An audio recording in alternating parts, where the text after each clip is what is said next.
धन्यवाद अध्यक्ष जी। हालांकि हमारी पार्टी का समय नहीं था, बावजूद इसके आपने समय दिया रेल बजट पे बोलने के लिए, उसके लिए मैं आपका बहुत हृदय से धन्यवाद। अध्यक्ष जी, बहुत सारे साथियों ने बड़ी जिम्मेदारी की बात कही, जनरल बोगी बढ़ाने से लेके सफाई से लेके उन सभी चीज़ों के साथ अपने को जोड़ते हुए, क्योंकि अध्यक्ष जी मैं आजमगढ़ संसदीय क्षेत्र से निर्वाचित होकर आया हूँ। आजमगढ़ संसदीय क्षेत्र अपने आप में बहुत ऐतिहासिक क्षेत्र है। अल्लामा शिबली नुमानी, कैफ़ी आज़मी, अयोध्या प्रसाद हरियोत से लेके तमाम जो हमारे एक से एक महान लोगों की ये सरजमी रही है। अध्यक्ष जी, आजमगढ़ क्षेत्र अलग अलग विविधताओं से भरा हुआ है। आजमगढ़ के लोगों को जहाँ रोज़गार के लिए मुंबई जाना पड़ता है, वहीं शिक्षा के लिए आजमगढ़ के लोगों को इलाहाबाद और प्रयागराज की ज़रूरत पड़ती है। प्रदेश की राजधानी लखनऊ है, देश की राजधानी दिल्ली है।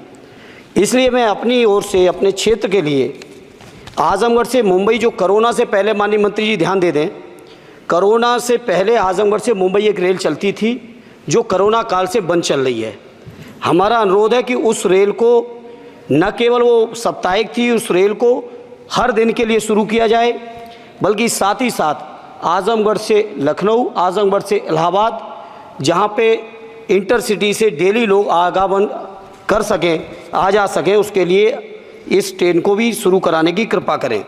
साथ ही साथ अध्यक्ष जी, आजमगढ़ से दिल्ली जाने का केवल एकमात्र जरिया कैफिया ट्रेन है, और कैफिया ट्रेन के में बैठने का टाइम तो सुनिश्चित है, लेकिन कब पहुंचेंगे इस बात की कोई भी जिम्मेदारी और गारंटी नहीं है। इसे मंत्री जी मैं आपसे अनुरोध करूंगा कि आजमगढ़ से दिल्ली के लिए एक नई रेल लाइन, नई रेल ट्रेन शुरू करने की कृपा करें।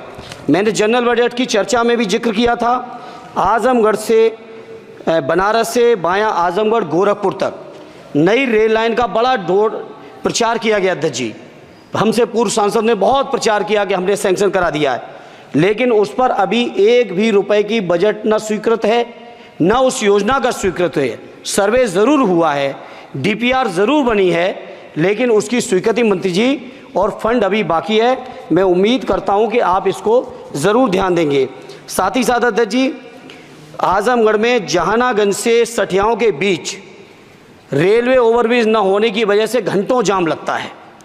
इसी तरह से दो जगह और हैं, कुटवा मझगवां, बालीपुर से रानी की सराय, डुगवा कोटवा रेलवे पर अंडरपास की बहुत ज़रूरत है।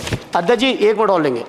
मैं बड़ा सौभाग्यशाली हूँ अध्यक्ष जी कि उत्तर प्रदेश की 3 विभिन्न लोकसभाओं का मैंने प्रतिनिधित्व करने का मुझे मौका मिला, और वो तीनों ही क्षेत्र सदैव नेताजी की कर्मभूमि रहे, स्वर्गीय शरद यादव जी की कर्मभूमि रहे, माननीय अखिलेश यादव जी की कर्मभूमि रहे। इन तीनों ही क्षेत्रों की अलग अलग मांगें हैं। इसके लिए मैं आपसे थोड़ा सा अनुरोध करूँगा अध्यक्ष जी, जब लालू प्रसाद जी, माननीय लालू जी देश के रेल मंत्री थे, उस समय एक योजना की घोषणा की गई थी इसी सदन में। वो घोषणा थी मैनपुरी से एटा, कासगंज होते हुए बदायूं, बदायूं से संभल होते हुए गजरौला तक नई रेल लाइन की घोषणा की गई थी माननीय मंत्री जी, माननीय लालू जी के समय, और आज तक उसकी घोषणा पे कभी सर्वे भी नहीं हुआ। इसलिए मेरा अनुरोध है, वो पुरानी योजना है। धर्मेंद्र जी, आप ये समझो अब कि घोषणा होती थी, कुछ नहीं होता था। नहीं, उसके बाद 10 साल से तो आप भी हैं, 10 साल से ये भी हैं अध्यक्ष जी, ऐसा नहीं है 10 साल से ये भी बैठे हैं। चूंकि हमारी पार्टी के पास समय कम है, इसलिए हम उसको ज़्यादा लंबा नहीं कहेंगे। दूसरा, मैनपुरी से घोषणा नहीं की थी, घोषणा उन्होंने की तो थी। पूरा करना इनकी भी जिम्मेदारी है कि अध्यक्ष जी, विभाग नहीं बदल गया है, भारत सरकार की जिम्मेदारी है। आज जो ये मंत्री जी घोषणा करेंगे, अगले मंत्री की जिम्मेदारी बनेगी, अगले मंत्री की जिम्मेदारी बनेगी।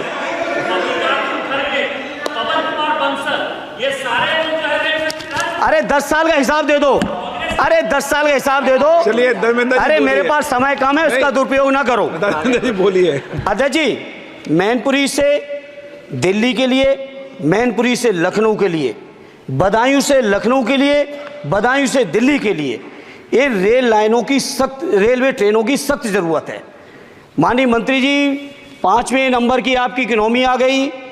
आपके पूर्व जो हमारे सदस्य हैं निशिकांत जी, आपके हिसाब से तो सब कुछ बदल गया रेल में।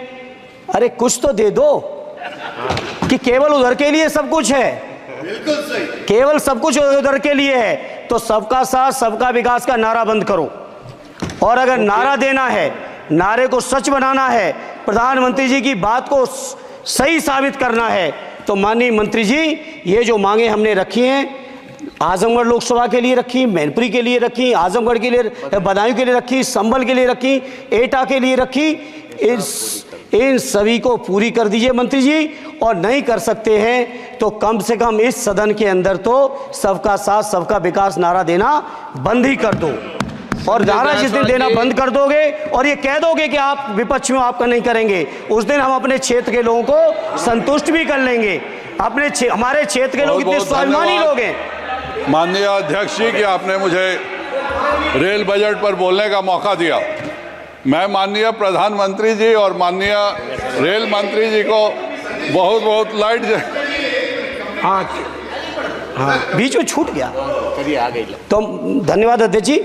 मैं कहता हूं कि जो मांगे की हैं तीनों ही क्षेत्रों की, उत्तर प्रदेश की जनता की, उसको माननीय मंत्री जी पार्टी से ऊपर उठकर सबके साथ और विकास के लिए पूरा कर दें।